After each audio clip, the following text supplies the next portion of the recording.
Hello everyone, welcome back to my channel. Today I've got a quick little video on why it's important to make silicone samples before committing to a bigger project.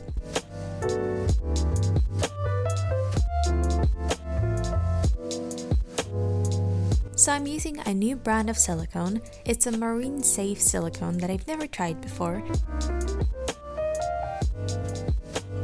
So I do my usual, add some of the artisan mica powders and a bit of acrylic paint to help the silicone cure, and then I spread it into my molds.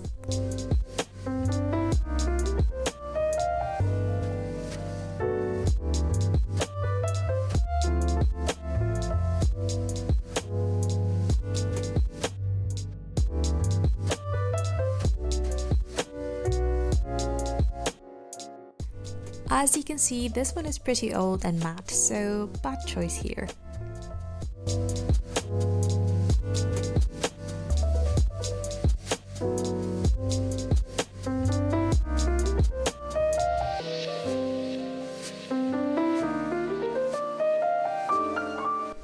Whenever you're using a new kind or a new brand of silicone, you want to spend some time making samples to see how it reacts with the colors, the molds, and any additives you might be using.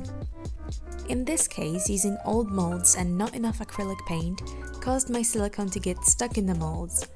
I've had this situation before and managed to save the molds, but I think it's time to retire these ones. You might also want to consider any kind of mold release. I usually don't need one, but in this case, yeah, I might have to look for one.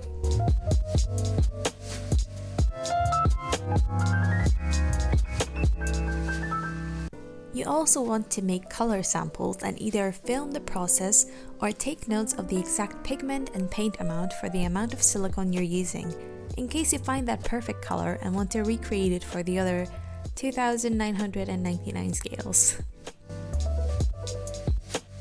And not gonna lie, making samples is a great way of procrastinating on your big projects while still being kind of productive and creative. And there's so many different possibilities. You can add different pigments, different effect pigments like glow in the dark or color changing. You can add glitter in there as well. It's pretty cool.